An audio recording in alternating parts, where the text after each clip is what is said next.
Yes, we are. Let's pin this guy over here. Let's open our VS Code.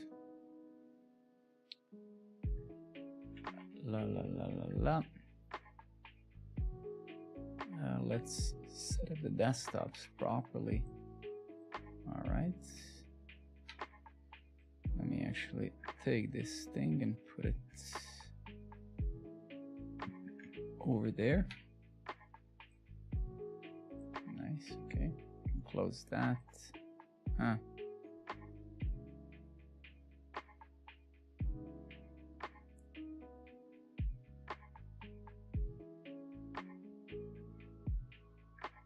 Jesus Christ, where's my...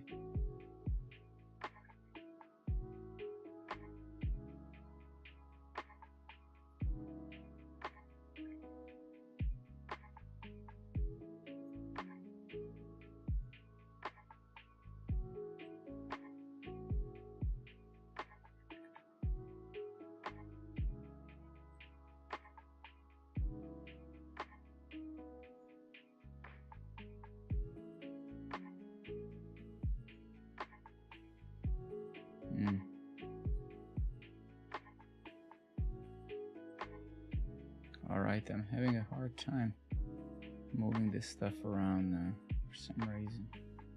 Alright.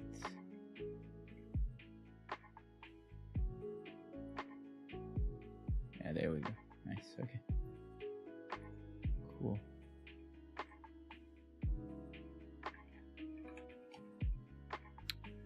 Alrighty. Let's see what we're gonna do.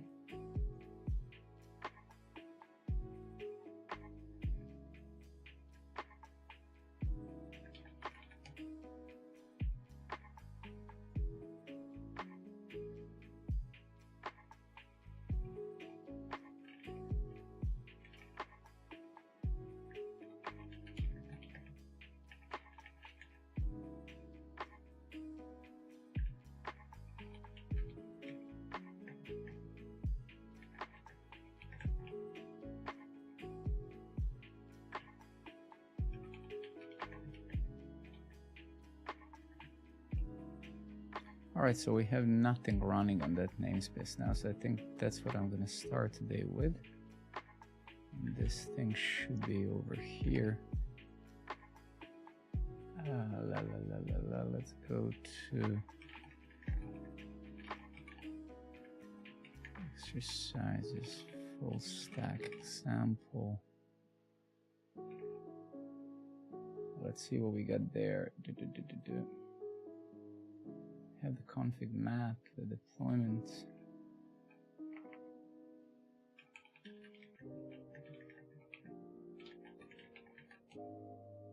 Okay, nice, that's good. Then we have the deployment, the ingress. Nice, okay.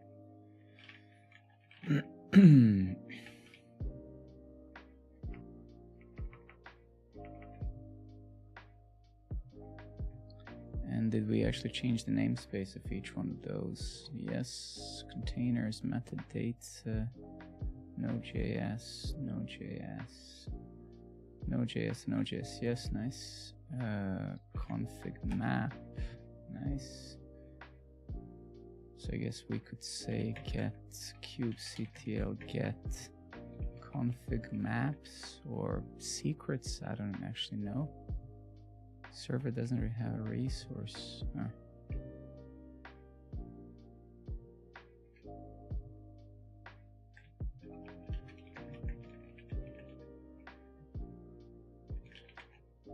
Okay, actually we do have two nodejs config map date. Nice. And we're gonna apply the PVC, which we can call. So we have the name here, we have the storage class name, which is Longhorn, the default one. We have the storage namespace. And I guess some labels would be nice here, I suppose. Select our Node.js API. Metadata.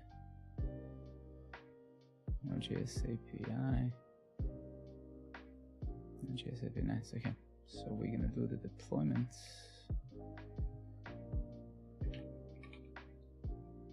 What do we have? Get kubectl. Yeah, we're gonna do this, right? Yes.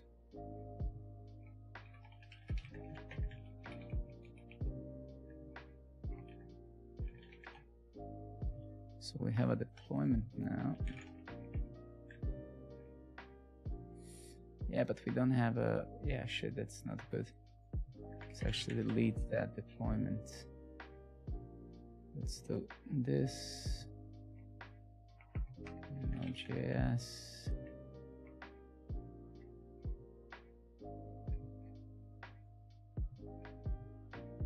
API. We're gonna actually do the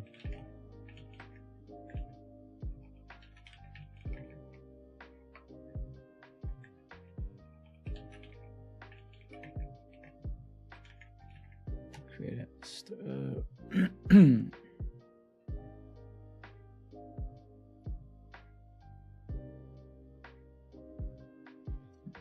a few seconds ago. Here it is. Nice. Sire, good evening, buddy. How you doing? I wasn't sure if I'm gonna stream. It's pretty late here. I was thinking, should I go home? But then I feel like doing. My wife just went to bed, and I'm like, you know, I'm actually gonna go and do some of this. Let's do the deployment now. What do we want to do? Get deployment apply, which would be this, right? Yes. And if we actually go now to K9. Yeah, I mean, it's weekend tomorrow, right? So sufficient amount of time to get the rest, right? So, okay, so here we have the Node.js app. It's a single node that we are running, and we can see that the API server is running on localhost 3000. One thing maybe that would be cool we could have done is just increase the replicas here to, let's say, or hey, Node.js run 3. But it's, yeah, okay, that's great. So now we have the config map, we have the deployment, we have the we provisioned some space. So now we need the API service, which would be this, right? And then we need the ingress for that. So let's do the service as well. So let's do this and then service, right? So now we can say get svc. Let's do this, and then let's say here Node.js namespace. So that's actually, we already have this, yeah.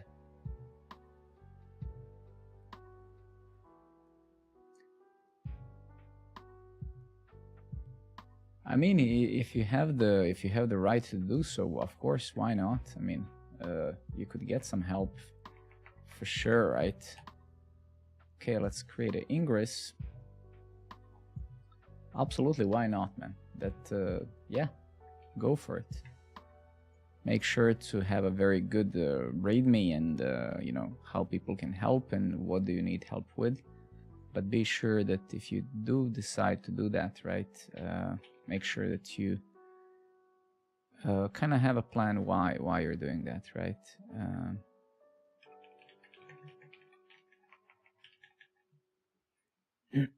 Get ingress namespace Node.js.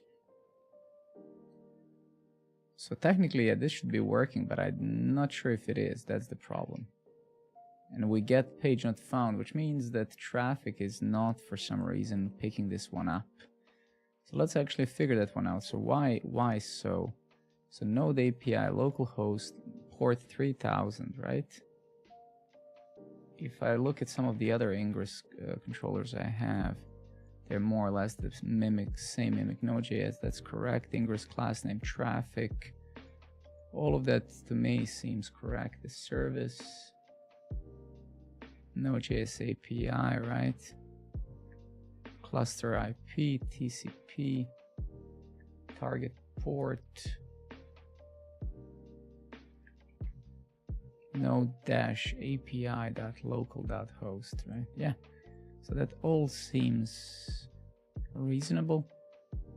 And a Traefik is, I mean, resolving others, like, oh, or is it? So actually, only Longhorn seems to be working. Give me a second. So let's debug that, because actually, not even my Traefik one works. Yeah, even this one is not being resolved. Okay, let's see why. That's interesting. Okay, I see.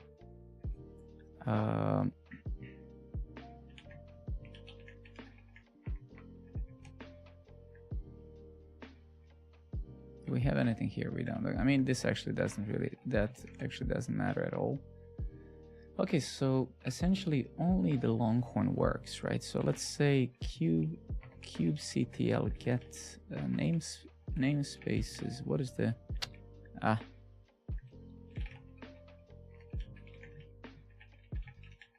So what do we have? We have the Longhorn system, right? So let's say kubectl get svc services recovery front end. So we have the front end. This is the service. Let's get the ingress for that, right? So let's say kubectl get ingress namespace.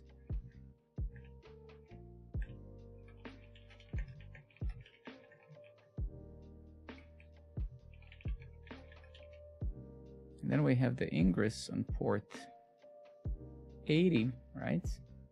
And then if we say the same, if we do get the ingress on nodejs, yeah, so that is kind of correct, right? Let's take a look at our Longhorn configuration stuff. So we have the Longhorn ingress.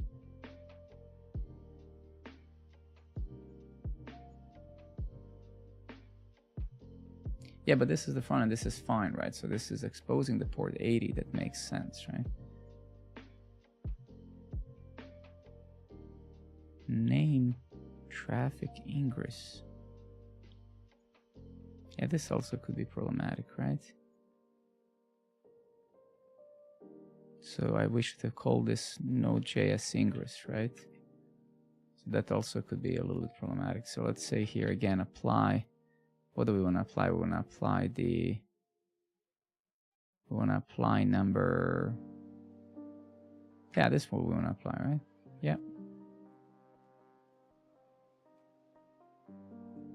But I don't think that the name is the issue, right?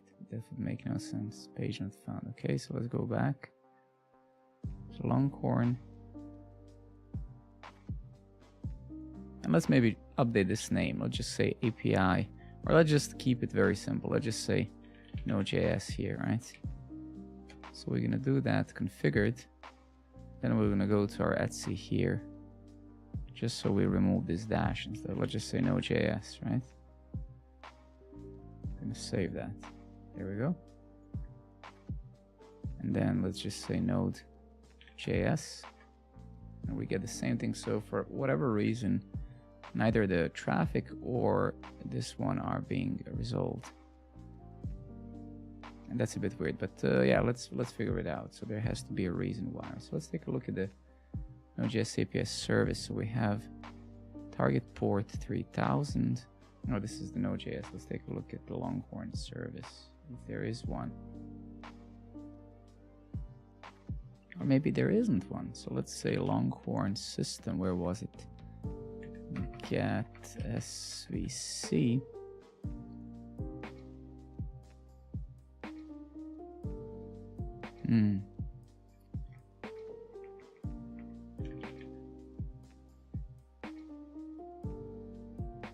So what are we actually missing here? Longhorn front end there, yes. That 4058. External IPs none, of course, because our ingress should be handling that. So storage class, it doesn't really matter. We don't care about that now.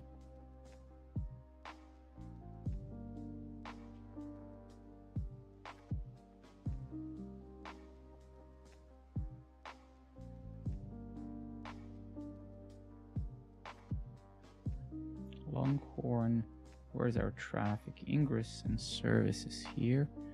Cluster IP, target port protocol, Kubernetes. Then there's selectors, right? Yes. Name, traffic, dashboard.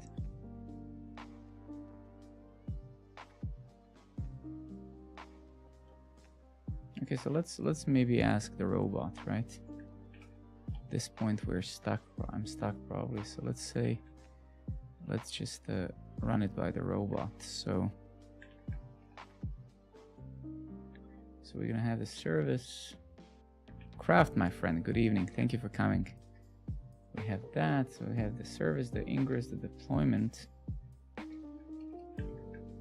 Okay. But can't access the nodejs local.host. I'm getting 404. Let's just see if I'm missing something or not understanding it. Indicates your request is reaching the cluster, but Kubernetes or traffic cannot route it. Yeah, exactly.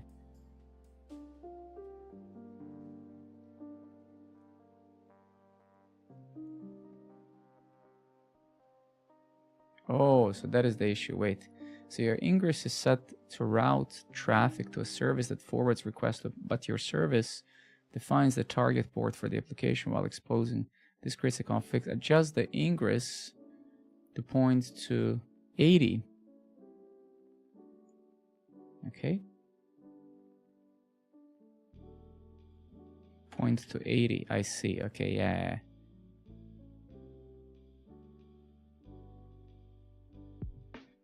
Nice. Okay. So I think this should more or less do it, right? So let's say apply. Configured. And there we go. Nice. Okay. So that's where it was messed up.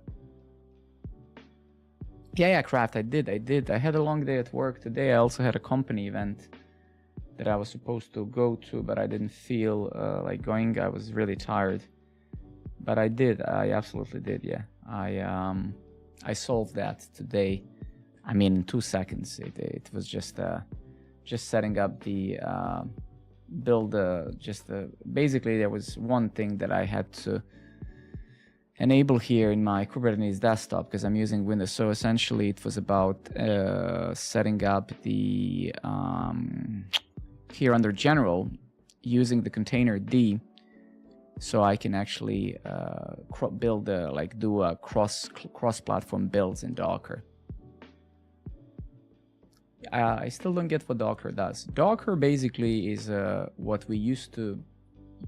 Docker containerizes and isolates your services, images as they're called, and then containers. So it basically encapsulates your services running inside of the Docker itself. So imagine now that you want to wanted to have a way to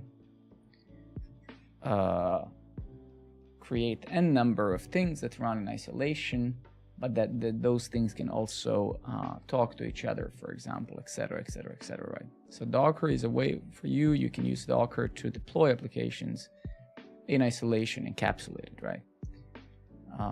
That's basically at the core what it is. It's all about just isolation and then all the features that come with it, networking and storage and other things, right?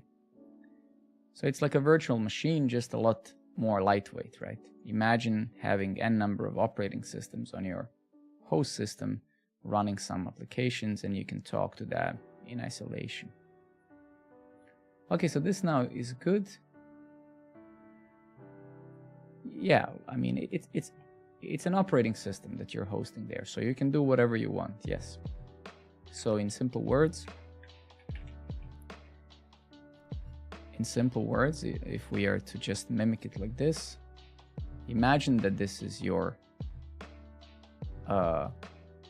so Docker image essentially just is a blueprint of what your operating system is going to do and set up on the machine itself. So hey, I want to install Ubuntu and I want to install X amount of packages, whatever. And then, you know, I cannot go into detail now of all of the things. And then your container is just isolated context, right? Your container is a host system running some operating system. And in there, you're running various services. You can run your API. I mean, it's an operating system, so you can run whatever you want. And then you expose it outside of this container, right? Or you don't, depending what is it for, right? So Docker is like a virtual machine. What we used to use VMware before, or what was it called? But you get it, right? All right, and let's fix the Traefik one. Maybe the Traefik is also messed up. So port 9000. So Traefik in theory should work, but it doesn't. So that's a bit weird. Let's see why. Cluster Traefik. It actually worked. So it's like super weird. Let me just here on the Windows machine, let me just flush the DNS.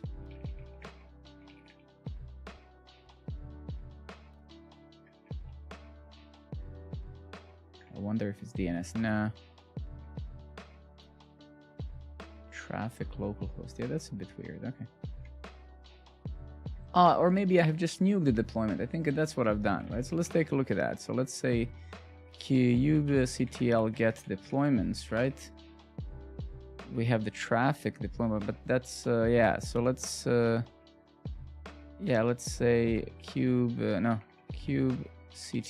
get namespaces. I think Traefik is actually running on the kube system, on the core, on the main namespace. So let's say kubectl get svc. So we have a Traefik dashboard, right? So let's say kubectl get ingress kube system. We have the Traefik. Ooh, this is the problem. Yeah, why is it saying node API localhost? That makes no sense. Yeah, that makes no sense. Okay, let's fix that. Well, first and foremost, yeah, we should probably just remove that. So we'll just say kubectl delete ingress with this name inside of a kube system, right?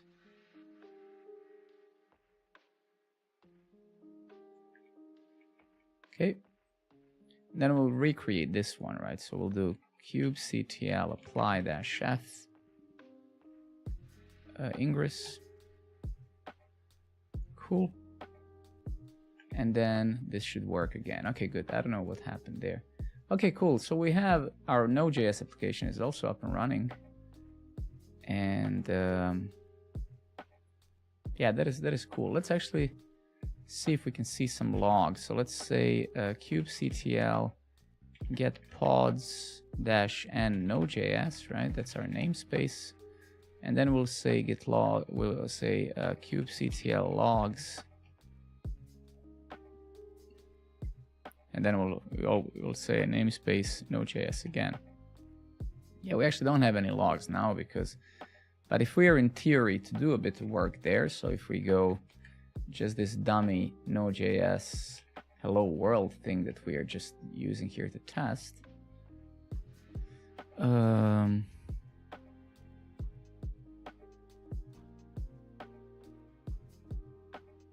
So we have the /db there, right? So let's try to hit that.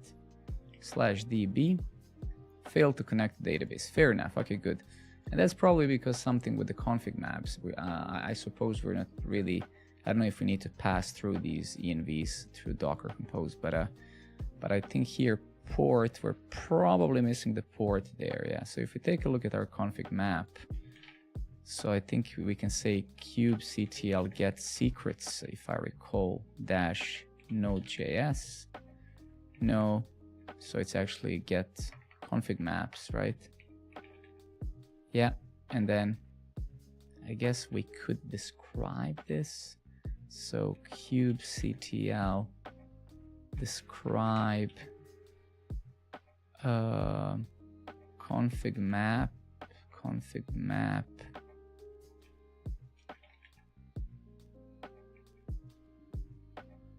Yeah, okay, but we can't, obviously, it's encrypted, right? So if we go back here, we look at our config map very quickly over here. Maybe we need to fix something. So the port, so let's see if we go to this dummy thing, do we have all the necessary stuff? The user, password, DB, Postgres host, Postgres port, yes. So now the main question is, yeah, I mean, maybe we'd need like .env or something installed here just for fun. Let's go npm env, right? .env. Let's just, maybe we're just missing the .env. I don't actually know, but it doesn't really matter. So let's just go over here and say nvm use pnpmi .env, right? And we'll just import it. We'll just do this, and that should suffice there.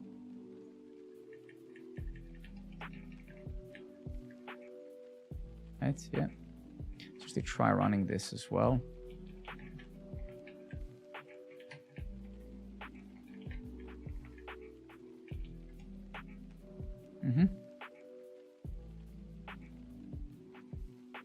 Okay.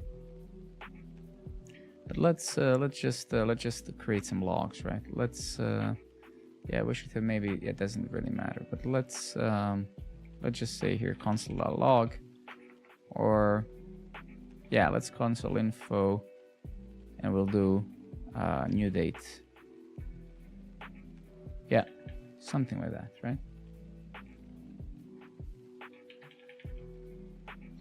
So let's just say app, what is it, right?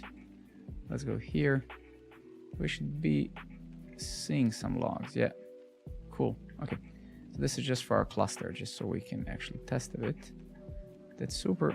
Let's kill that. Let's do that. And I don't know if actually it's gonna still connect or not. I don't know.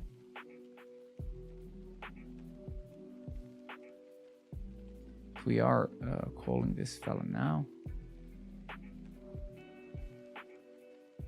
Okay, so let's do a build. So we're gonna do build, and we're gonna do number. We're gonna do number.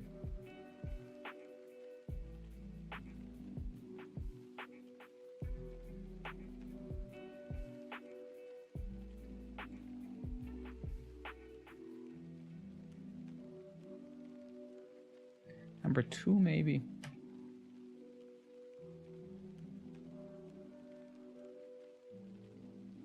Yeah, we're gonna rebuild this now and see what happens.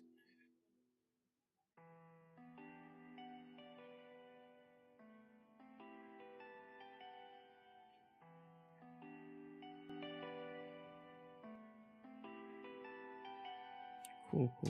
Let's push this to our Docker hub, and then I guess we'll need to kill the deployment. Yeah, this doesn't look right now. Yeah, I think that got a little bit fucked up. How did I build it? Docker build.tag platform arm64. Yeah, that might have not been correct.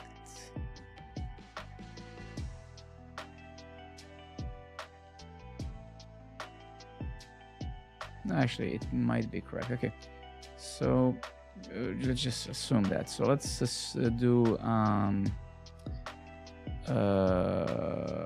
kubectl get the deployments, and then nodejs once, and then we're gonna kubectl delete deployments nodejs API nodejs, right?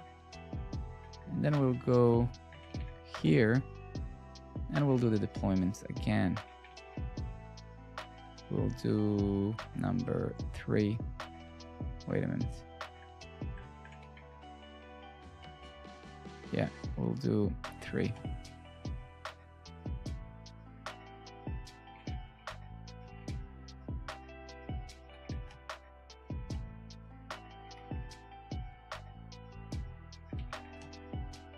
Container creating, let's see what's happening. He's waiting to start. Stream logs failed, container node. Container creating still, let's see. Oops, it's not really what I wanted.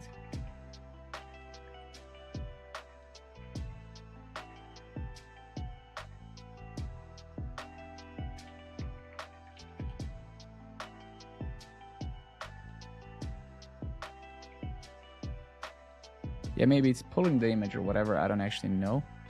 I don't know if it has any like internal image repository or whatever.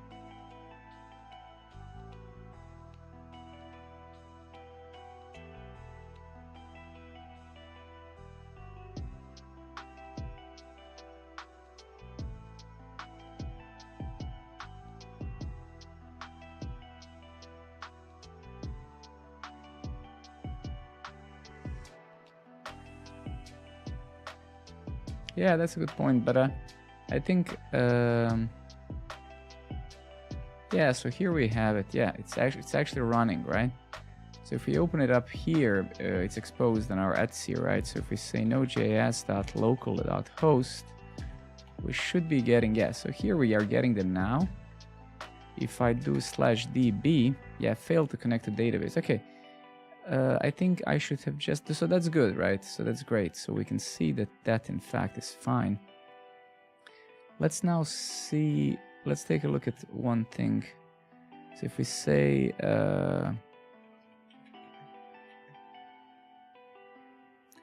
my DB it's a cluster. It's in Kubernetes. I'm using PG operator, PG native operator. You actually have, I mean, some of these streams is basically where but I'm writing all of that, so you can find it. But I'm using PG native operator, cloud native operator, basically. So we have a cluster, and then we're using Longhorn. Yeah, we do have it. Yes, I think so at least. We have a config map somewhere around here. Yeah, actually here it is. Namespace nodejs, metadata nodejs API config, and then deployment wise, yeah, here it is. So it's mapped over here, env from. So that's correct. Now the main thing is this dummy app that we have. There's a high probability that we're not passing these down. So I don't know if we need to do something. That's what no, actually that's okay. But what we're actually going to do, let's just do one thing. Let's just print the env. So we'll just do console dot. We can do group. Now let's just do console log. Let's just do console log process.env.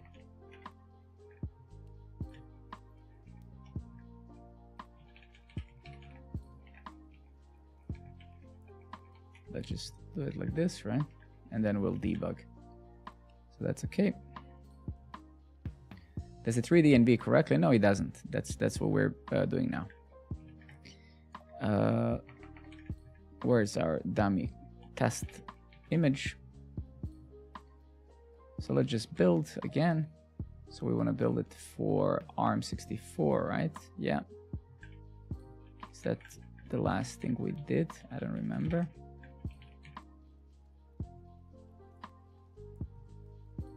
Yeah. And then we'll, yeah.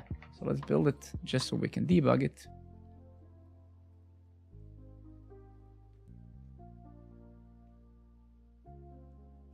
Show your deployment. Where does it attach? I think it's mapped here. So this is the config map, right? So if we take a look at if we say kubectl get config maps and we say nodejs, right? here is the config map here, right? And this is where it's bound.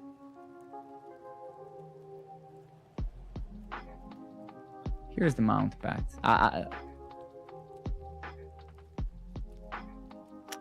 don't know. I have no idea. Maybe that might be the problem. But let's figure it out.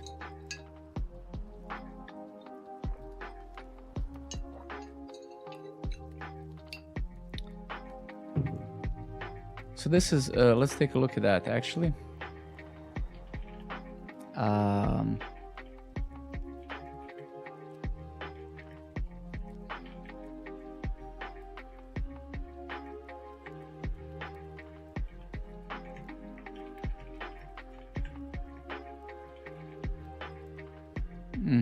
Did I misspell that? I did.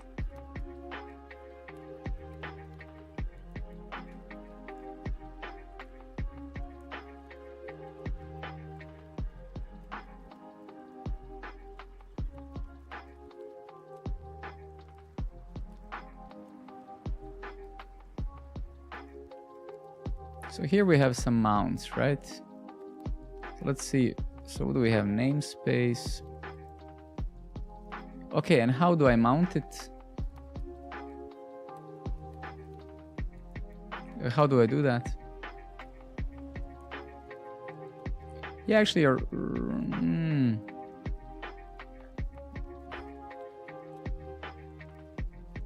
help me do it. So how do I do it? What am I missing here?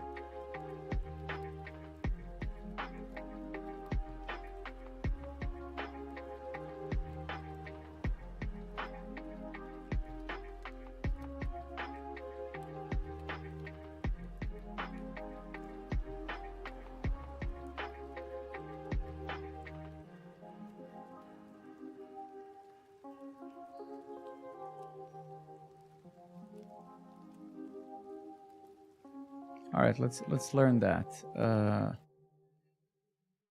Where's my robot?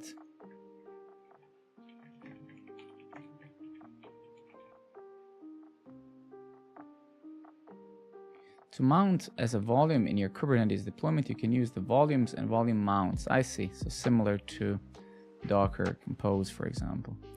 The volume is creating using config map resource.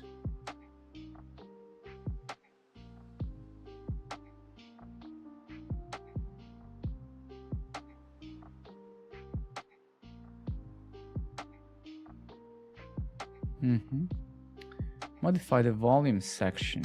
Okay, I thought that I've done that. Volumes name. Oh, I see. Okay, that's a bit weird.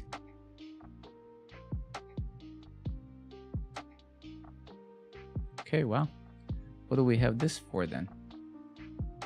But yeah, let's see. That's a bit strange.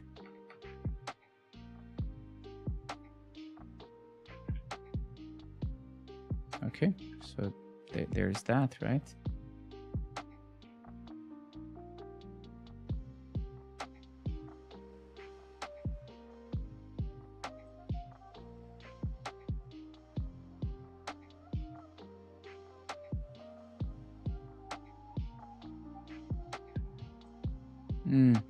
All right, I'll need to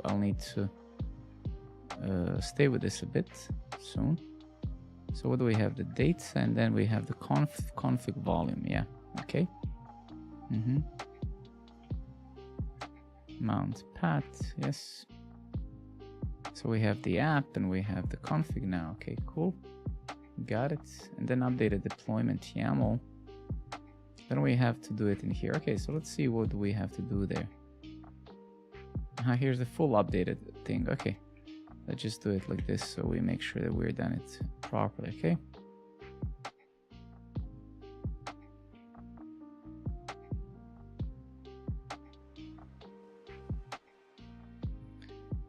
Once the config map is mounted into the container file system at config, the container can read the files, for example.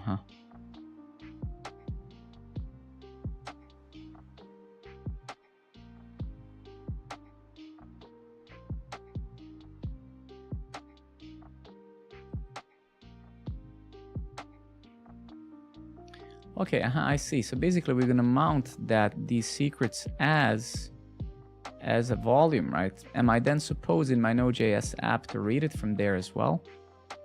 I suppose we are, right? Because this is gonna be just another volume, right? The app config volume. So, okay, I see. That's great. So let's ask the robot just that exact question I just asked you. So now in my Docker compose file or in my Node app, am I supposed to read the n from that mounting point using, let me just see. If you mount a Kubernetes as a volume into your container, the configuration will be available as files within the mounted directory. However, how you use this depends on how your application is designed. If you want to use env format and .NET library, you can achieve this by update the config map so it contains key value pairs formatted like an env file.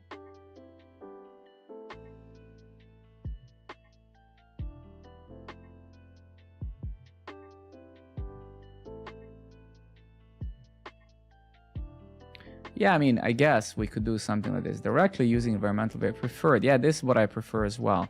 Kubernetes allows you to inject config back data directly into the container environment variables without needing.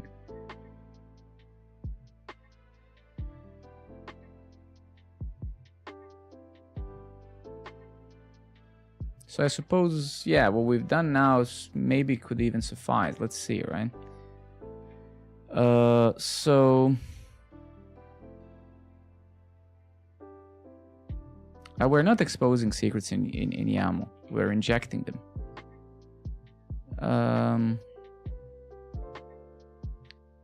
What did I want to do? Yeah.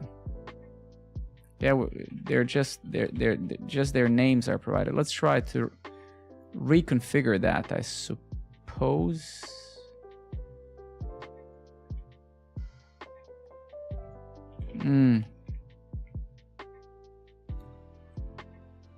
Unless, I mean, I should have actually just pushed this to our Docker hub anyway, right? So let's delete this deployment just for now and let's recreate it from scratch, right?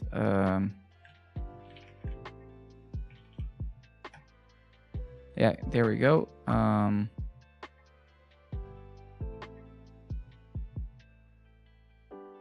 Set correct path to env file in your node.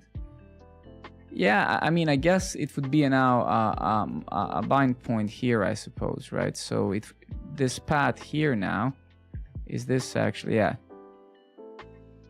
So I suppose now it would be app, and then what did we say over here? Config, I guess, right? So if this is if the app is where our application is deployed inside of the, if that's the, give me a second, in our Docker file, I think we are inside of the app, yeah? Then in theory, right, this should be just /config.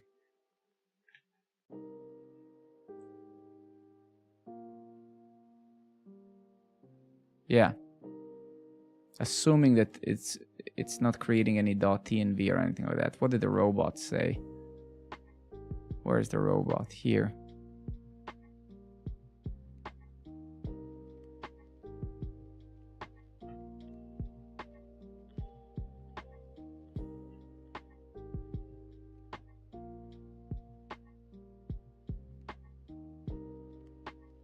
No, that's not what I want, clearly. So fuck that.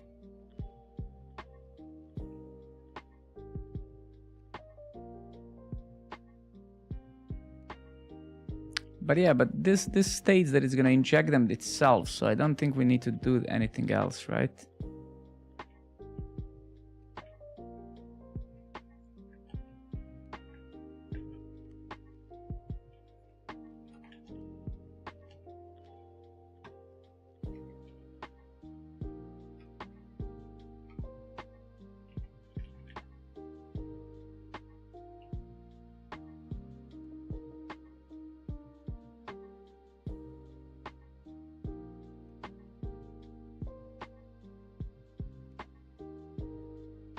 Okay, so we're printing all of the envs here now. Let's see what we've got. So yeah, so we are in fact injecting them now properly. So that is in fact correct. Let's see what we got. So we got Postgres port, which is a string. Maybe that's problematic. Let's see. Current working directory app. That's correct. Password. Host. My Postgres cluster. Yeah, this is pointing to a service. That's correct. Kubernetes port. Postgres user. Yeah, that is all technically correct, right? But it's still not connecting, so that's a bit concerning now. So it could be something else entirely, right? And then maybe I should have simply, where is it? Failed to connect. Yeah, that's not very useful. We should have just printed the original error, right? That's pretty dumb. But yeah, let's just do that. Let's just print the actual error. Let's try to...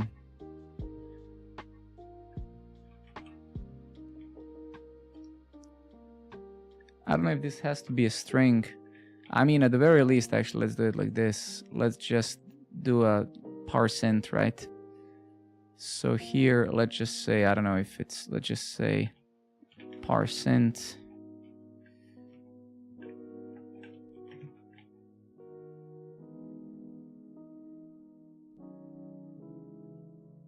Let's just try this, yeah. I actually don't think that this is necessary, I suppose. I'm just gonna remove this to see if it's actually injecting, because I don't think this is necessary, okay? So let's, yeah, let's come here, nvm use. Let's say build. It should be pretty quick, because there's really not. And then let's just push again. Then we'll go over here. We'll delete this deployment again. That should be pushed now, right? Yeah, it is. And then we'll just apply again, right?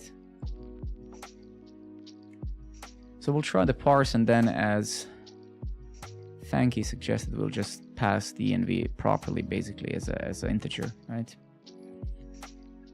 Yeah. Okay, so of course there's still nothing, I guess.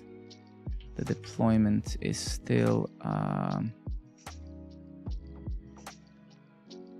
not ready.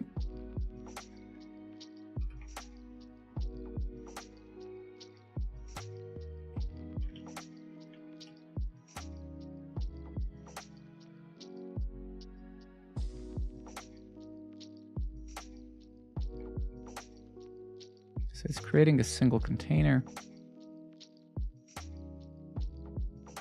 All right, seems to be running now. Okay, so that works again. Okay, so as we can see now, it's saying, hey, K3S. Actually, why didn't I share? I'm writing everything down in this guide here. So I've wrote so far a lot of stuff. I'll just pin it there so people know what we're doing. I'm using K3S. So basically it can't resolve the host name, right? So error not found my Postgres cluster, right? So it can't seem to be so the host is wrong, right?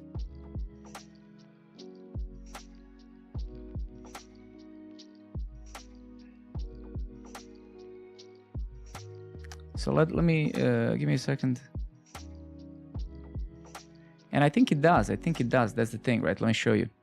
So if we do like kubectl get service, and then this would be Postgres DB, right?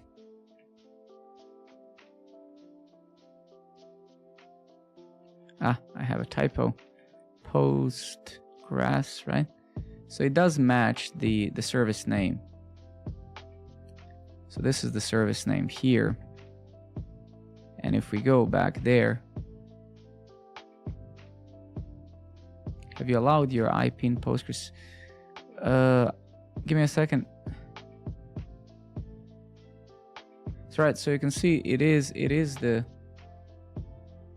You have to specify the namespace. How? Over here in the host. Yeah, they are in different namespaces indeed. So how do I do that? I guess I say like dot or whatever.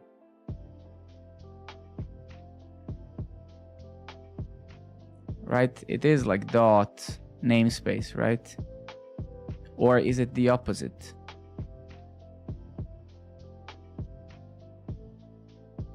Give me 1 second.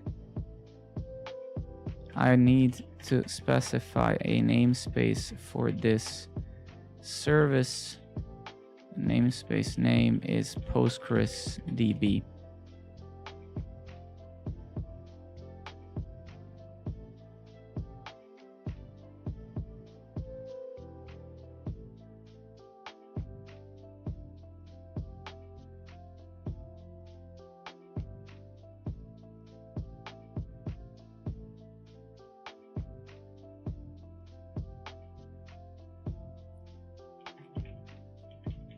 Just give me 1 second. I'm gonna do what you suggest.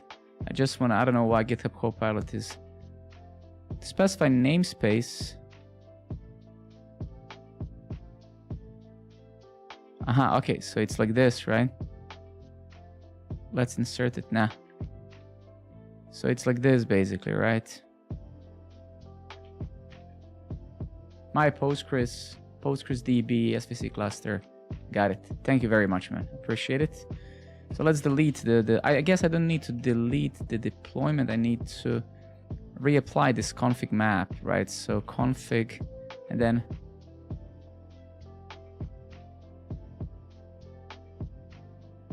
yeah, I guess.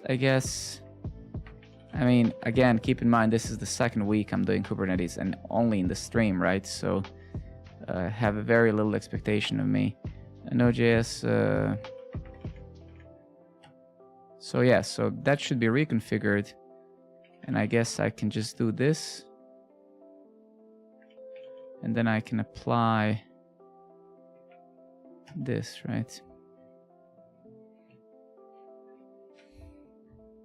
Okay, so interesting. So what I just learned from you is that when referencing host names, and when they're in different namespaces, we'll need to provide the namespace name as we do here. So basically, this is the service name, the namespace, and then service cluster local. So this is some DNS or whatever.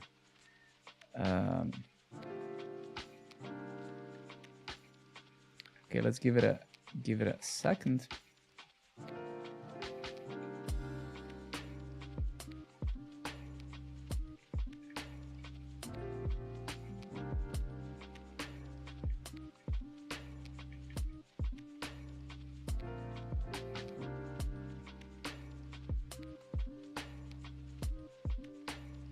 Yeah, I mean, eventually, right? I mean, I need some time to, right? For sure, I'm sure that they're. Oh, okay, it works now. Nice, great. So now we are, in fact, talking to our database. Super, super. That's great.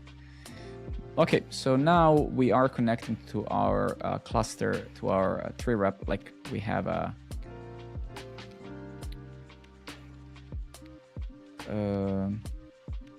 So basically, the whole end-to-end shit now works.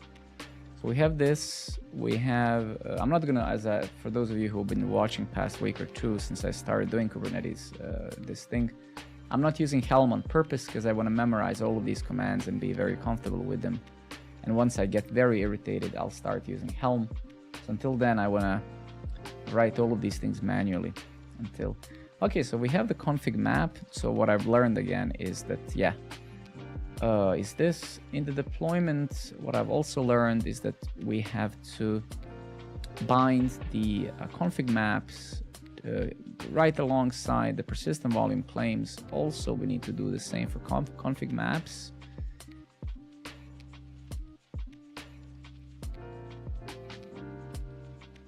And I guess the reason why I forgot that is because I thought that this was sufficient, right? But here we actually have to create a volume and then here tell it to use this config map, which kind of makes very little sense to me. Why? Because like, so we cannot read the env from this config map if the config map is not in the volume, right? So I would actually kind of expect that to just work. Give me 1 second.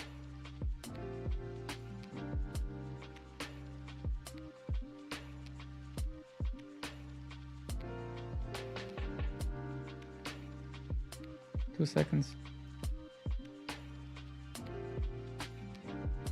All right.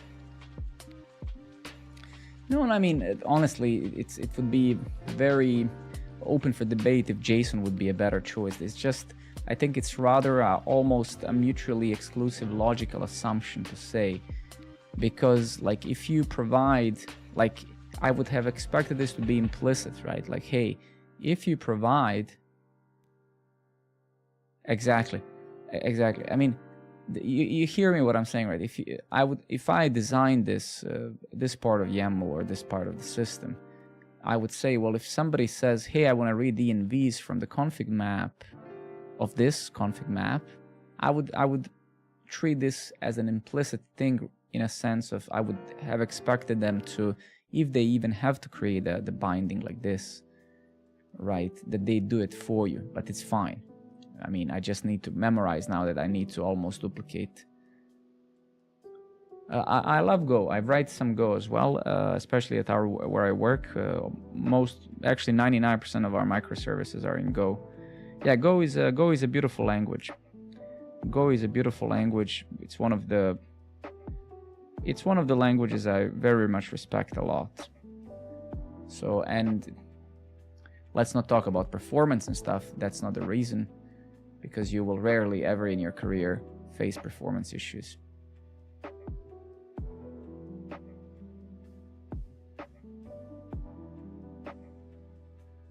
Okay, well, that's great, right? So this is basically all we needed to, and then we have our Longhorn.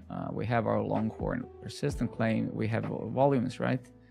So where's the one we just created an hour ago? It's this one, right?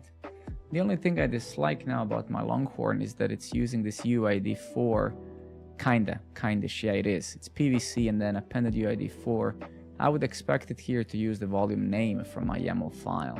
Because right now when I look at this, like, what the fuck is this crap, man? Like, how do I know now which one is?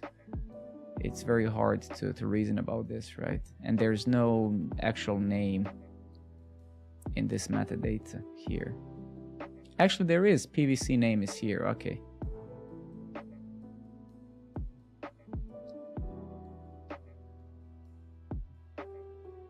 I mean, just build your API in any language that you're the most comfortable with, and in the language that fits your personal criteria, right? Unless you're gonna build another pub sub or you need a messaging queue like RabbitMQ or whatever, it doesn't really matter what you build your API in. 99.9% of APIs are so underutilized that you could run them on a calculator, right? So unless you're building high output thing, then you should definitely use Go because of channels and concurrency and stuff. But if you just need a simple API that serves maybe a few hundred requests a second or even less or a few thousand, then it doesn't matter. You can use Node.js, you can use really Ruby on Rails, PHP, C#, Python, it doesn't really matter, right? Just pick whatever you are the most confident with and something that fulfills you, right? It doesn't really matter, right? Like keep in mind that if you're ever being influenced by streamers or content creators, most of these people have never actually built anything that served more than 5 requests a second. All of them talk about performance, right? But yeah. Oh my God.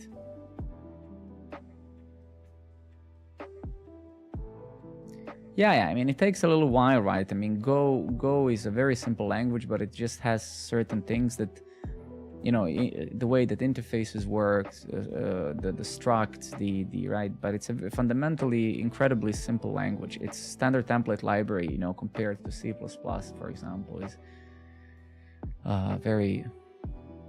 But for example, you have Fastify, for example, for Node.js, you have Fastify. This is what I'm using for Programmer Network, right? for the platform that I'm building here and when I'm free in my streams. So if you want to use Node.js, you want to go with Fastify because of encapsulation, because it's a beautifully written API library, not a framework. Like somebody said, if you want to use Python, Fast API is pretty good. When I worked at the Technical University of Denmark, DTU, we used this. That's pretty nice.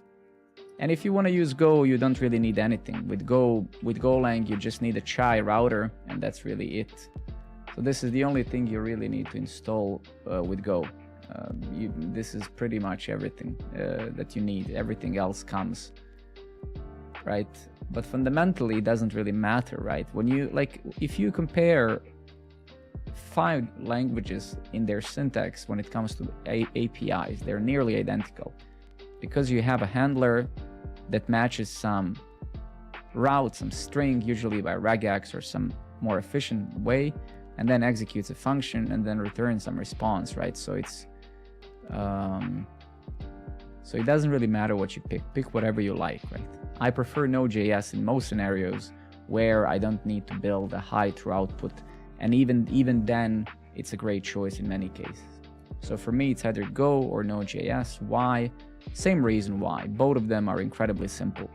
I mean, this is all you need to build an API in Node.js, right? Look at this. What is this? 20 lines of code. And it's the same in Go, right? Same shit, right? So no abstractions, no inheritance, no useless syntax, right? Import an object, add some routes, and you got it, right? So simplicity is, I've been building these APIs for more than 20 years, and when you're very young and when you start, you are driven by complexity and stuff. But as you go more and more decade or every few years you're just seeking for something as simple as possible, right? Because inherently APIs have to be simple because that's what they are. Send some request here and give me something back, or give me 201 or 204, or you get the point, right? But it's really all that there is if we're talking about REST APIs. Mio, my friend, good evening. Not much, man, just continuing my Kubernetes journey. This bad boy here. Actually, let me just fix the camera.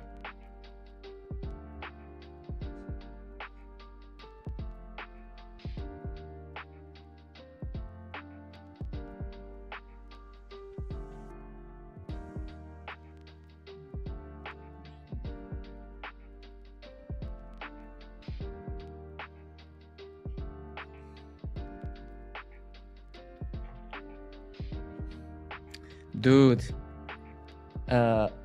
Frankie, I've been using MikroTik professionally since 2007. I have videos on the internet about MikroTik. Let me show you my old YouTube channel. MikroTik has been something I worked in 2007. I worked as a Cisco engineer and MikroTik engineer. I have this old channel of mine. This is me when I was very young. So this is 14 years ago. I worked with MikroTik. Basically, I worked as a system and network engineer, and we used MikroTik with these router boards, right? So I would send my technicians on solitaries and stuff. They would install wireless antennas. So because I was working here in, this was when I was, so you can see this is the router board. This was when in what year was this? So you have these wireless cards and these MikroTik router boards. Then you have Omni antennas or Pacific antennas, whatever you install this on top of the buildings. Either, again, omnidirectional or point-to-point antennas. And then this is how we were selling internet to users, right? Let me see if there's anything interesting. This is very old channel. Yeah, this is also me when I was young and skinny, just cutting the holes, making these boxes for the router boards. You can see we would kind of install them in here so they don't oxidate, because if your cables oxidate, right? Yeah, on the table, but you can see, yeah. And then what else do I have? I have this MikroTik tutorial that became pretty popular actually. Where the hell is it? Maybe it's on my other channel. Wait, I think it's on my other channel. Give me a second. I have so many of them. I think it's on this channel. View your channel, videos, C++. Oh man, this is when I was programming in assembly. Yeah, this one. This one is 12 years ago, but this is also 15, 16 years ago at old. I think this is actually even more. This was basically, actually, you see some things in time don't change. Here is my Winbox still. I'm still together with my dear. So you can see here, this is my most watched video, 167,000 views. Of course, man, back then I lived in the Balkans. Yes, but either way, my point is I've been using MikroTik for so many years, man.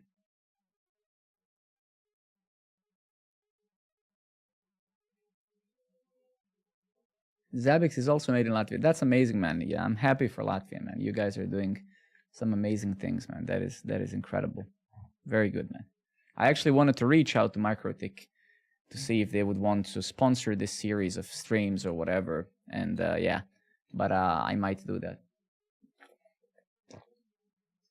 Because we're going to be doing a lot of MikroTik actually in these few streams. I forgot a lot of networking stuff because I worked as a network engineer for I haven't worked for 15 years. But we'll, for example, have to set up the BGP, which is quite a complex protocol, broad gateway protocol, right? And we'll need to learn a lot about this, right? A new Winbox, you mean the one in the browser? I don't know about a new one. This is I know there's the one in the... Oh, there's a new one, really? ESP32? Wait. No, but I can see that I wanted to buy the course. No, I didn't use... No, I didn't, unfortunately. Jesus Christ, man, thank you. I didn't know that they released this. Wait, is the beta one, right? Nice, dude. Shit, I'm actually scared to try it because, I mean, I've been using the regular Winbox for so many years, man, now. Winbox 4, all right, let's try it. What is this?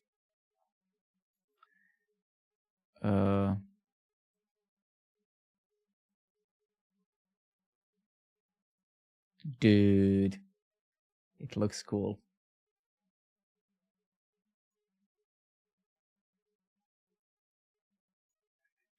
But I don't know, you're kind of breaking my heart here a bit, right? Because I'm used to this guy for so long.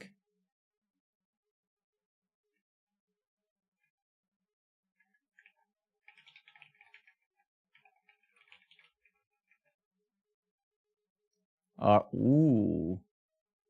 I don't know, man. I mean, I love it a lot. It's just, I don't know if I can get used to it, man.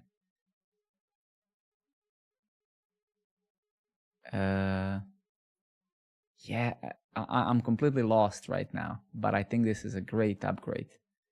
It's just so hard for me now to look at things.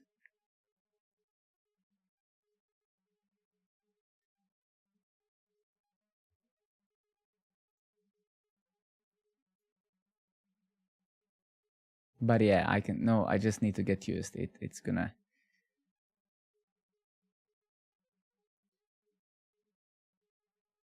All right, I need to leave it now because I'm gonna get blind. Give me 2 seconds. Where's my...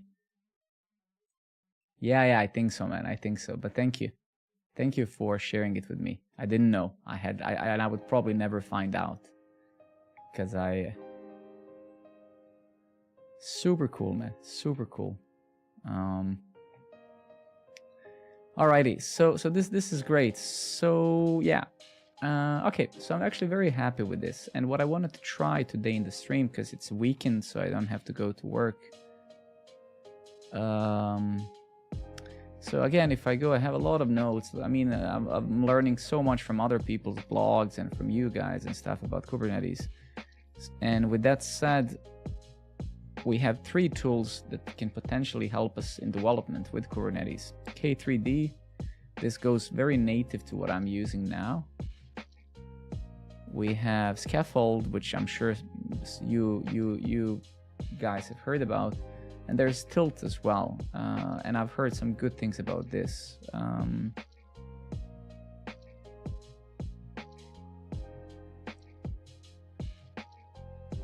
So I don't know what to use. I think my guys at where I work are using Scaffold, if I remember. So I'm not sure which one is the most, where we should focus our energy. Ranger desktop. Yeah, I mean, I'm with you, right? I'm absolutely with you. It's just that when I invest into something that's long-term more, so it doesn't have to be convenient. It can provide more pain and less convenience short-term, but more value and more convenience long term, right? So I get you that I can just install this now and it works.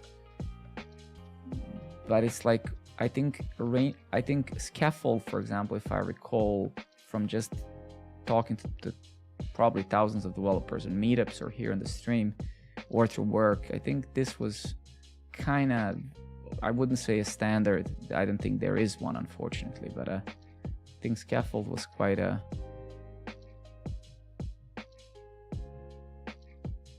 Kubernetes Ranger desktop.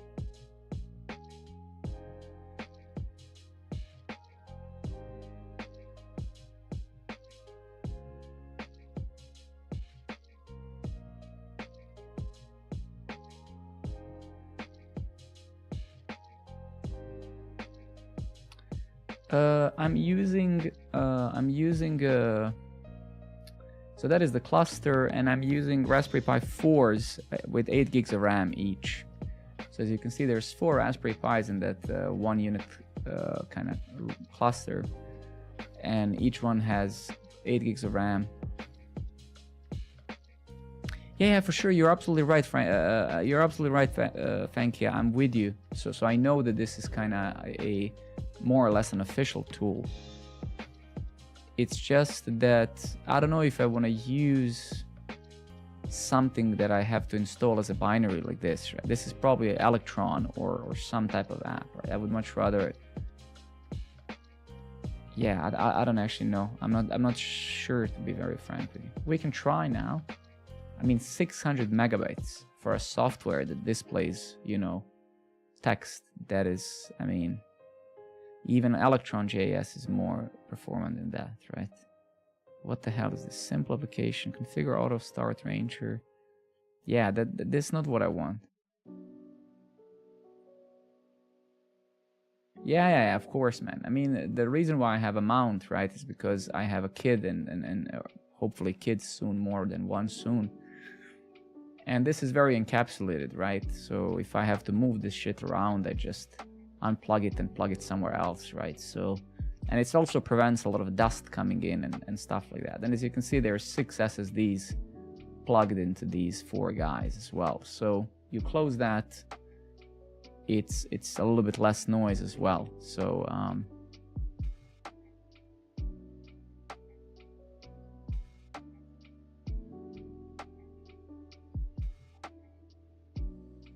okay, let me just think now for a moment here. So we have a, let's say,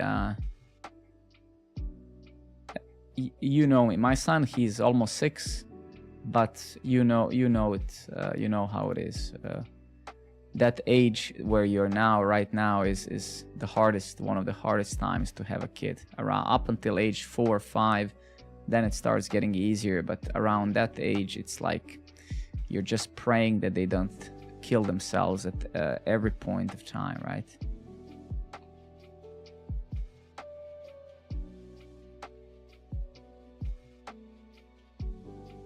They didn't have enough power. Yeah, to be very frank with you, I bought these Raspberry Pis like a year or 2 ago, They were very expensive because if you remember, there was like a microchip shortage. So that was a terrible time to buy them. Once we move Programmer Network platform here, and hopefully if it works, and once I actually continue building the platform, I'll probably add 4 more, probably I'm gonna add 4 more 5s on the down below, right? But at that point, I don't think it's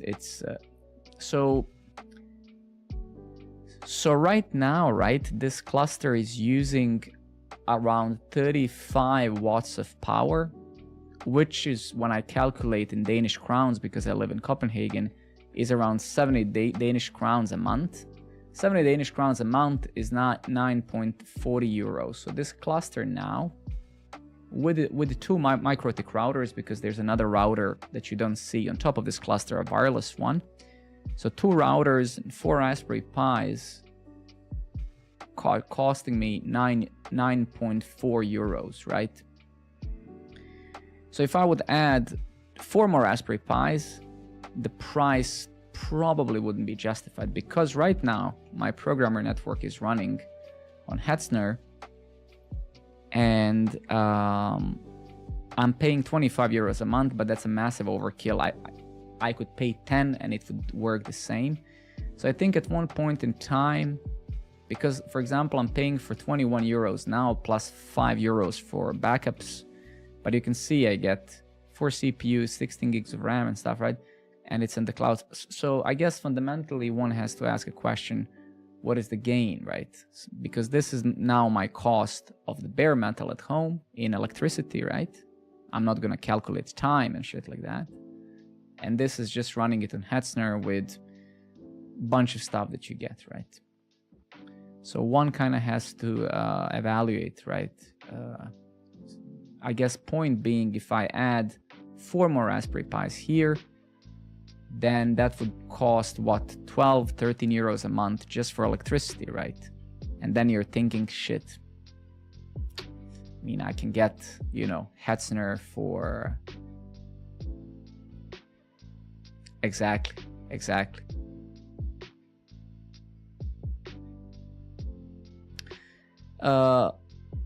Flabron, if it means anything, man, we've been all there. That's gonna go away. Trust me, like, it's gonna go away, and at one point you will even forget that it ever happened. So mind your own business. Absolutely, man, absolutely. So let's listen, for those of you who never watched my stream before, I'm a product-oriented developer. I love building products. So I by no means claim or state or would ever suggest to anyone to self-host anything. Today, that is absolutely real. I mean, I make... Okay, let's not talk about money. I can just tell you that for a price of 2 coffees in here, in Denmark, I can pay monthly Hetzner, right?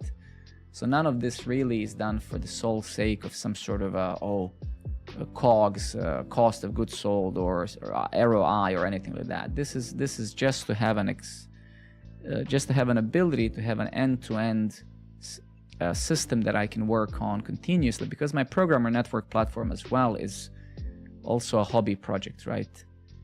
Exactly. So there's, for me, like, I'm actually writing this Kubernetes guide as I'm learning myself. So if you actually go here to why, these are my reasons. I wrote it all, right? So at Dream Data, where I work, we're using GCP, Google Cloud Platform. We are one of the main GCP partners here in Denmark. And these cloud solutions, let's face it, they're amazing. I mean, I think so. In 2008, when I worked at Cisco Engineer, right? Let me actually tell you just a short story why I actually stopped being a network engineer. So in 2007, from 2007 until 2009 or 10, I worked as a MikroTik Cisco engineer. I was very young. I was 19 or something like that. And back then, I already saw that industry is very static. So, for example, there are 2 things today on the planet which are most important: electricity and internet. Unfortunately, only time when people are grateful or towards network engineers is when internet doesn't work. So what I'm trying to say, I guess in simple words, nobody gives a shit about the internet anymore. People expect it to always work, right? Nobody wakes up and says, oh wow, internet works. So the problem is that when you become a network engineer, your career is very stale and it's very hard to advance as opposed to developer, right? And unfortunately, I see the same happening with infrastructure engineers, with DevOps, right? As these cloud platforms are almost solving most of the pains from people, you're practically almost obsoleting a whole group of professionals, right? So yeah, these cloud services are insane, man. They're very good. People say they're expensive. Well, nothing is more expensive than time, paying someone to do this, right? Somebody, oh, let's just do it ourselves. That is the most naive and childish argument that usually a junior developer would make. Let's just do it ourselves. Why would we pay for this, right? It's like, man, 1 hour of your time, of your salary is more expensive than paying a service for a month or whatever, right? But yeah, anyway, I'm talking too much. So I don't know actually what direction should we take now. So first and foremost, let me run an Ansible and let me do a backup.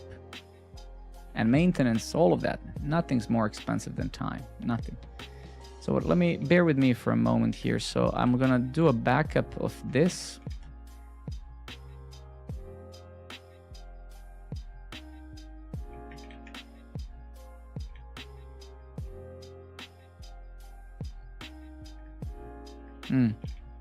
Where's my Ansible?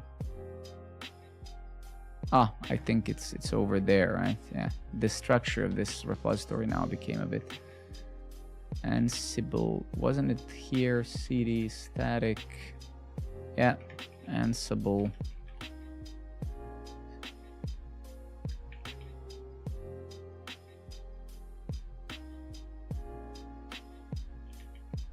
Okay, I see. So let's say Ansible playbook-i inventory, right? And then let's say playbooks backup K3S. I actually don't remember how I wrote that story. Give me 2 seconds. Backup K3S. Host is RP1. Run a sudo. Blah, blah, blah. Yeah, okay. Let's try that.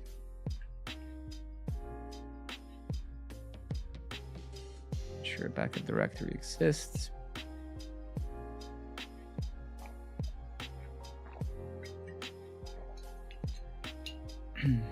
Okay, cool.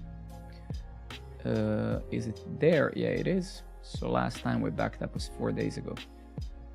And this is kind of one of the shitty things with K3S that I was a little bit disappointed with. Not really disappointed. So for example, if you go to, it took me like a few hours in the stream to figure it out, right? So if you go to their backup and restore, right?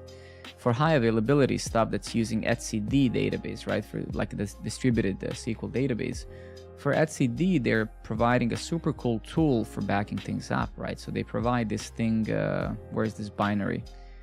They provide this, it was somewhere around here. I don't exactly remember where are you? But either way, they provide like a pretty nice tool for doing the backups, right? But when you're doing a single node, just a single cluster like we are, then you have to do these things manually. Like you need to back up this SQLite data store from Rancher, you need to back up the token, blah, blah. Which is why I wrote this Ansible story, right? Just to do that. But I don't know, I find it very strange that they didn't provide a CLI to just do a backup no matter what it is, either high availability or whatever. Just, hey, I don't know, a bit weird that's like, go there and fetch this yourself. Felt a bit weird. But yeah, I guess that's what it is.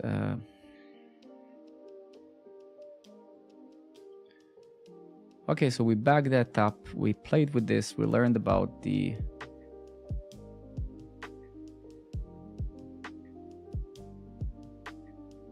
Exactly, Frankie, exactly. I would have expected something similar for I would have just expected the tool to have a simple backup tool. It doesn't even matter, like, because the claim here is, you could say that, yeah, it's just a, you know, SQL file, so you can just go and download it, right? And that is true. That is, it's very hard to disagree with that. And then you say, yeah, and then you also go and you also just copy this file, and then you only just copy this token and you're done, right? But why, right? I mean, they could have done that. Somebody could have written that CLI tool for in 2 hours, right? That just does that, right? As well. Because think about it this way. One guy could have done that in, let's say, X hours to have something like, I don't know, K3S backup SQLite, whatever, or backup and then, I don't know, single node. Imagine like this. And this was taken 3 hours for someone.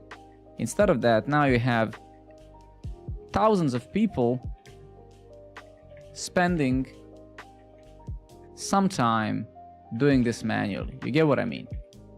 So it makes more sense that somebody spends time once than every fucking person going there and reading, oh, okay, I need to do this manually. All right, I'll do this manually. Right? So it's just weird, right? Just if you applied that sort of logic, I guess. This could have just said, use the same tool, like there's one backup tool and you give it an argument. Is this high availability? Is it not?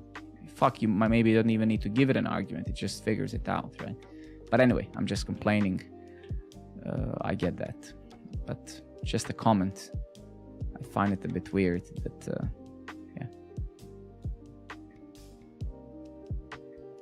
yeah. Yeah, true. And I agree with you 100%. I mean, being proactive, not reactive, is certainly something I speak a lot in my YouTube videos and also here, right? But keep in mind that their company is also fundamentally a business and enterprise, right? Because Rancher, while we can of course talk about, is a business, right? So technically, I agree with you, but there are many perspectives on there are many angles from which you can look at this, right? Because there's so many forks of Kubernetes by now that I guess at this point it's almost a battle of businesses, which one will use, right? If you're using bare metal.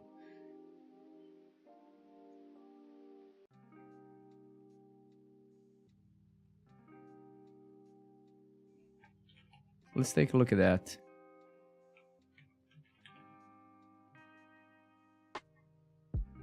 Tilt in 2 minutes. Give me 2 seconds. Let's try that. Let's just watch it together. Yeah, they're kicking ass, and more power to them. I to be honest, all of these companies who do these great things, I say, hell yeah. I have no grudge against even big corporations, and even Google. People are gonna shit on Google, Amazon, and stuff. It's like, come on, man. These guys are building crazy things, man. That's just the fact. We can like it or not, but that's just how it is. Tilt helps you develop multi-service applications. Here's Tilt, in an app running on Kubernetes. Change your code, and Tilt updates your app. Deploy to running containers. Here's a red image filter. In code, change red to green. Tilt gives you a continuous feedback loop. See all parts of your app. Get an overview or go in depth. Build logs, runtime logs, alerts, status. It's all here. Status. Peripheral vision to find errors faster. Compile error. Right away? Well, this is how I calculate it. Bear with me. So I go electricity price in Denmark, right? So if we take a look at this, right? I don't know what my let me just translate for you. I don't know what my electricity company is right now. Let's actually go here maybe. Maybe my calculation was wrong. Let's see. I don't actually know. I don't even know how much I pay, honestly, a month.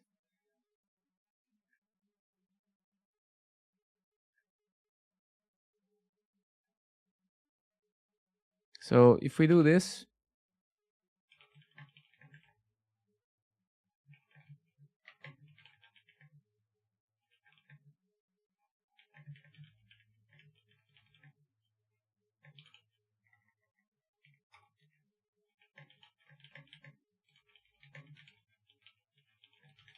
I'm sorry for spelling errors, whatever.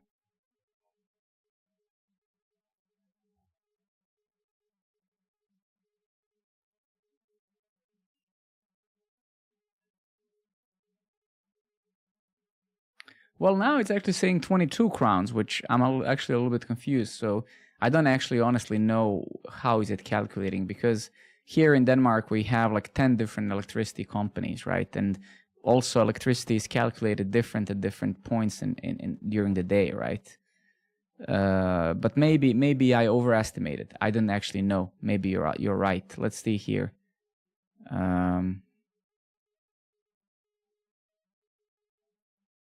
Look at this. This is 43% less than yesterday, right? So how the hell do you then calculate this, right? The latest energy price in Denmark is 64.57 mega kilowatt, I guess, whatever, I don't know, or 60 kilowatt per hour. So it's like, it's very, yeah, it's very difficult to calculate, right? Let's see now. Yeah, now it's saying, right? So I don't, to be very frank with you, I'm not going to pretend I have no idea about electricity and the price. I don't even know how much I pay, like literally. Like if you ask me, tell me some number, Alex, I have no clue, because we pay electricity here throughout, and heating, we pay also for the heating throughout the whole year. So I don't even know what it is, man. They just take it from my account. I don't even know what it is, to be very frank with you. So no clue, zero idea. Yeah, exactly.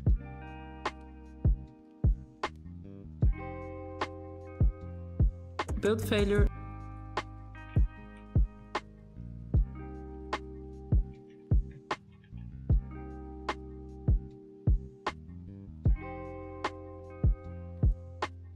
Shit, this is a good video. I mean, this is maybe worth watching 3 years ago. That's a bit long.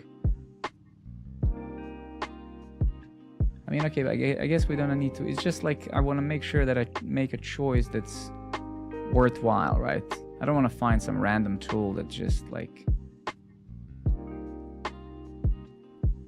Scaffold handles the workflow from building, pushing, and developing your application, allowing you to focus on what matters most, writing code. I agree.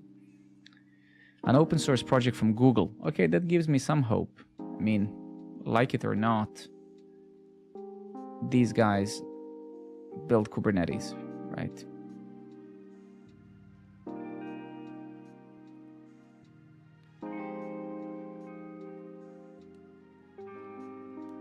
Okay, but let's not get ahead of ourselves. So get started. What is this? Follow the tutorial if you're using Scaffold standalone. Cloud code, okay.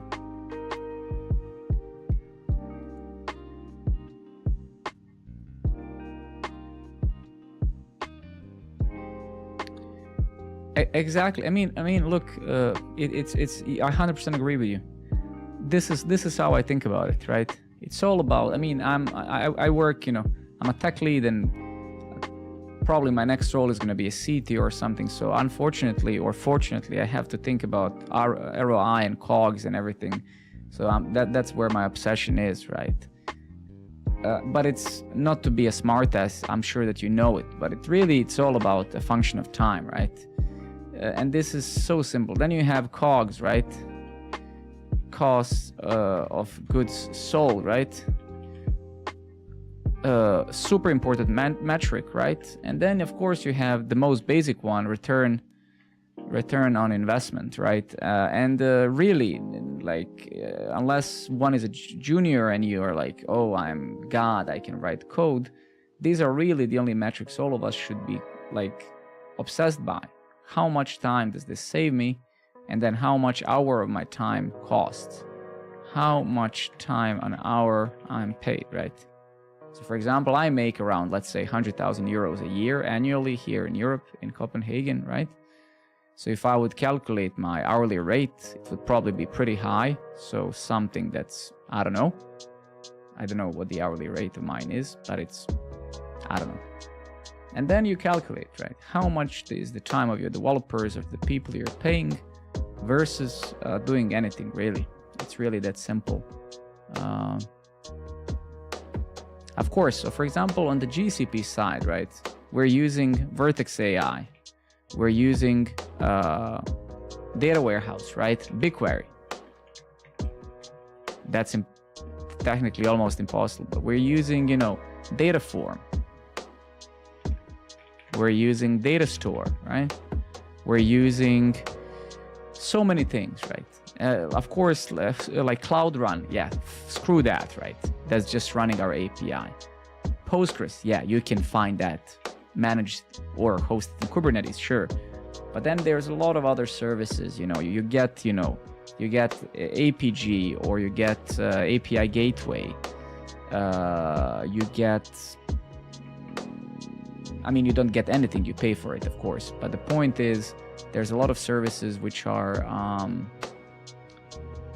impossible to mimic on your own infrastructure. Like, try having your own Vertex AI that you can also feed data from BigQuery, right?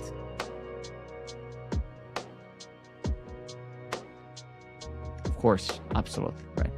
So it would be silly to, so all the things we're doing here, this cluster, I will in fact host my platform on it and stuff, but that is for my own sake of staying up to date with some of these technologies and my networking stack and my server stack.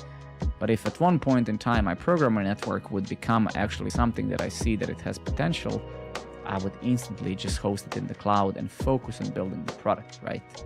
Because again, that same thing I said about being a network engineer, it's very ungrateful job from others, is the same with infrastructure. Nobody goes to Amazon and says, oh my God, this website works so fast, I'm gonna spend all of my money because of it, right? So all of this nerdy stuff that we do, I mean, technically, really nobody cares about except us, ever. That is just unfortunately how it is. I mean, actually it's not unfortunate, it's just how it should be.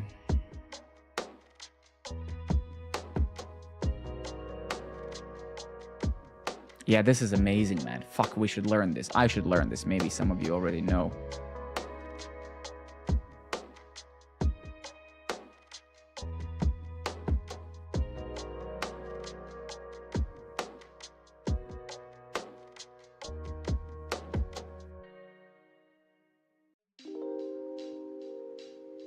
The thing is, I mean, 40, 50, I mean, that's literally nothing, right? $50 is nothing. I don't know. I probably spend more than twice on coffee a month, right? It's just about how much value does it provide. And that value can be literal value, like money, ROI, or it can be you're happy, right? You have something that, you get what I mean? So you have something to just play with and it provides you, I mean, this cluster, right? This shit, I probably spent hundreds of euros to build this crap, right? I could have paid Hetzner for 5 years, right, to just run whatever I want. I mean, I remember when I bought these Raspberry Pis, I think each one of them was more than 100 euros. I think 120 euros, 150 euros. Raspberry Pi plus the SD cards, which I then removed and bought the hard drives, adapters, this 4-unit rack thing, plus the 4-unit rack enclosure. I mean, come on, right? We're nerds, and that's fine. There's nothing wrong with that, right? It's just it has no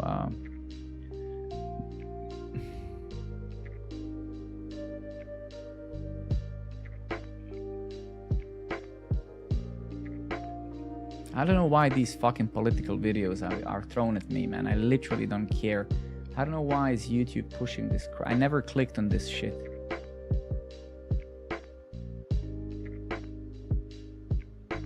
What is this, man? What is this crap, dude? Why do I get this shit, man? Jesus Christ, man. Clear all watch history. Clear. Did it clear it? Nice. Okay. Scaffold. 15 videos, man. Wow. Is it that much?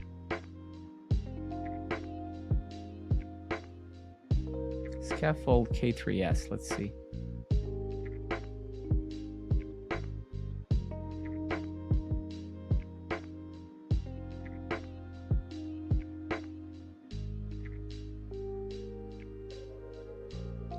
The thing is, you know, like my career has been very different, right? Like 15 years ago or a little bit more, maybe even, I was very low level on a Cisco level and on a network level on writing C and stuff, right? And then past 10 years now, I've been building web apps, right? Either front ends and back ends and Electron. And so I miss a lot of the stuff that I was doing very long ago, right? So this cluster is something I really want to set up and maintain.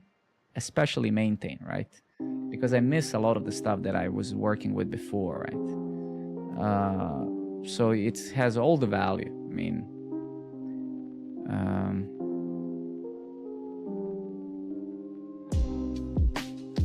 it's just like I'm a little bit. It's a bit strange that some of these videos are like an hour long. Is there really an hour to talk about scaffold?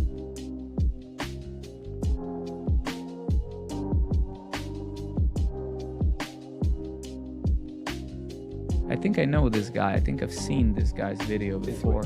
So setting up Kubernetes at home in your home lab has traditionally been really hard. And there have been lots of tools that sprung up over the years. Oh, thank you very much for the follow, man. I appreciate it. And well, I'm glad that you're here. Lots of different distributions of hopefully Kubernetes. Like something. One distribution of Kubernetes that I really enjoy is called K3S. So K3S was built by Rancher. It's a highly available, certified Kubernetes distribution. And by design, it's simple. Thank you, guys. It's secure. It's optimized for ARM and IoT, and it's designed to run production workloads. And it also allows you to use kube control and spin up your workloads just as if you were on a full distribution of Kubernetes. Now, this is highly optimized, and the K3S binary takes up less than 40 megabytes of space. And with that tiny binary, we can do most of the stuff we could do in Kubernetes. So enough about what K3S is. Let's talk about some of the requirements for getting it set up. Oh, no, first, that's not what I wanted to watch. Is he using a scaffold? Because...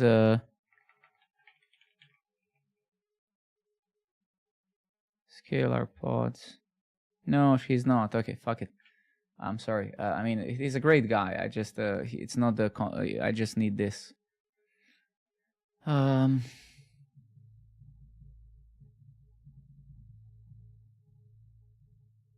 Okay, let's use OpenAI just for a second, because I just have a very specific way of thinking about things. I need to... Okay, so now I have my K3S setup with a Metal load balancer, MetalLB, Longhorn, NativePG operator, and Traefik ingress, and I'd like to start deploying some apps. I was considering to learn what was it called, scaffold next, as it seems to me that it's the most popular tool for developing with K3S Kubernetes. If that is the case, teach me what is it called, scaffold, right? Yes. Cool.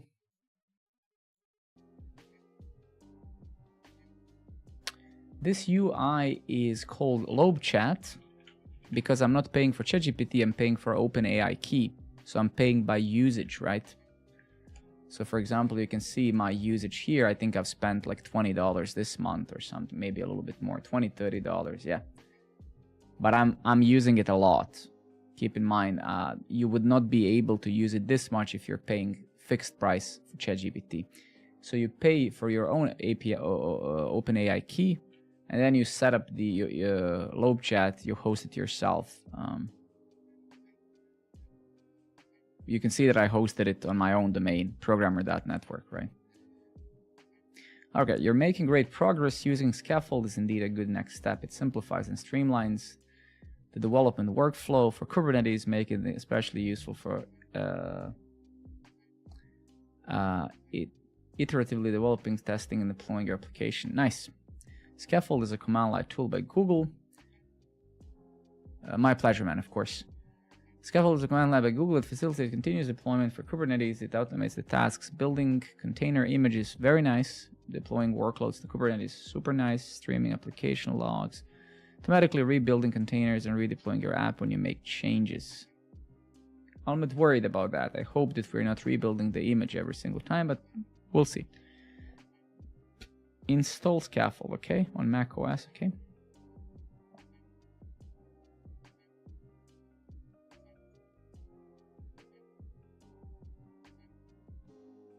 Scaffold will inspect your project for Kubernetes manifests and Docker files and generate Scaffold YAML file for you. This file defines your development workflow.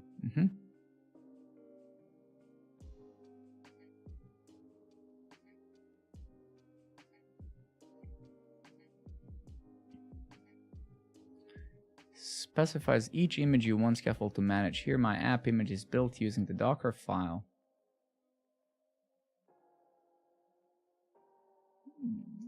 Deploy this declares how Scaffold will deploy your resource.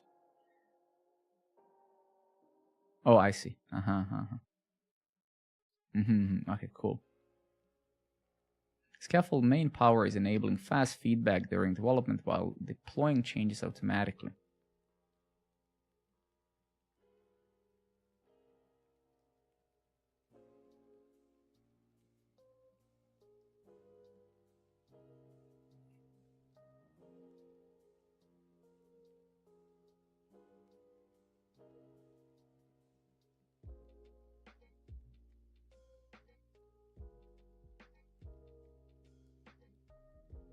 Okay, great. I mean, I don't know. It's 1 a.m. here, so I'm not sure if we're gonna do this now. But I think, and correct me if I'm wrong, I think this is really pretty much what one would need, right?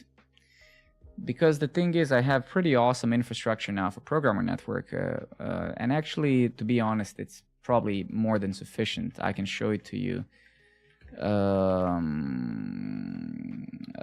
What is it? Programmer Network infrastructure, right? I'm not using any infrastructure as code, but I have 2 Docker Compose files. One is a big ass thing like this. Another one is an override for my development, right? And this is pretty awesome. Then I have 2 shell scripts, one to run the production, one to run the development. But the point being here is that because of the volumes, right, that I bind here locally in my Docker Compose, you can see this is my API, Programmer Network API, which is my local directory that binds to the app. Same with Fastify logs and the log rotate here. And then this is another microservice we have. It's using not safe for work, this image recognition model, so you can't upload porn images to Programmer Network and stuff like that.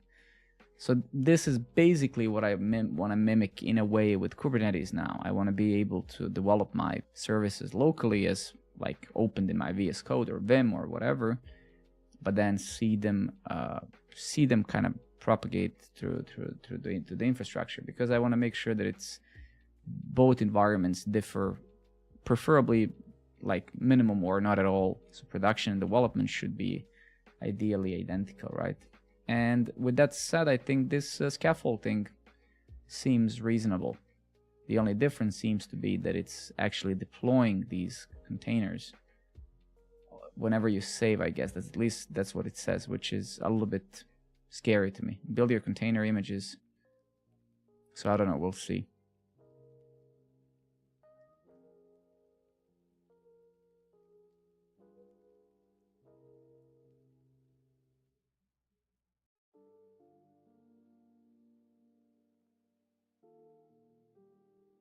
I mean, actually, I have some strength still. Let's actually try it, right?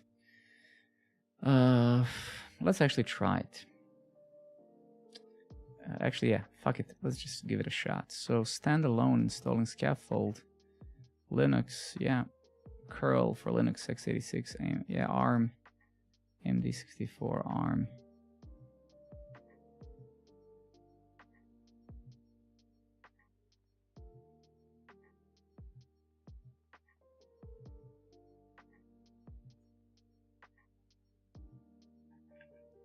I guess I would install this on this host, the one that I'm streaming from, right?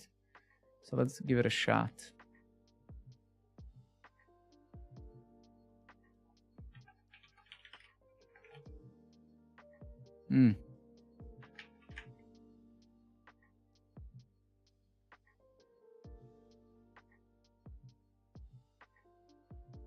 Actually, I don't know. Let's take a look. I didn't honestly read. Okay, scaffold is installed. Okay, cool. So we have it installed now. Yeah, that's great. What's next?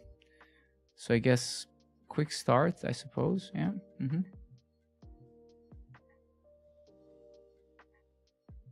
Why do I need Minikube? Oh, I see. No, I get it. Oh, I see. Yeah. So, yeah, because we're gonna be basically running that in a virtual environment, pretty much, right?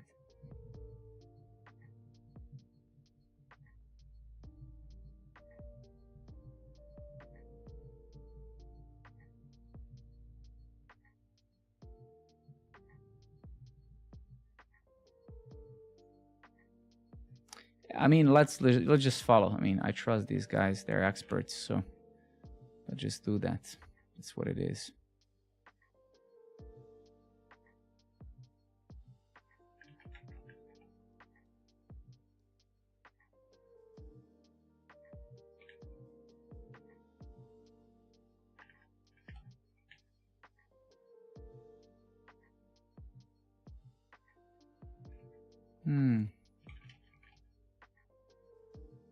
Ah, shit, that's actually not good. That kind of sucks. Why did I do that?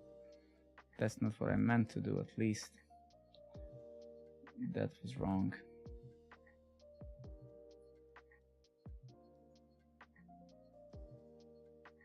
Yeah, that was wrong.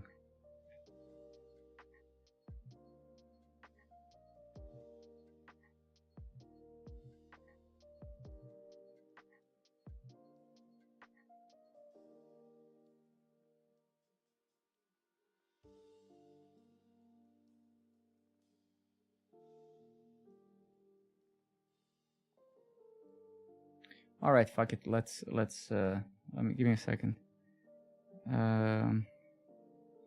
2 seconds.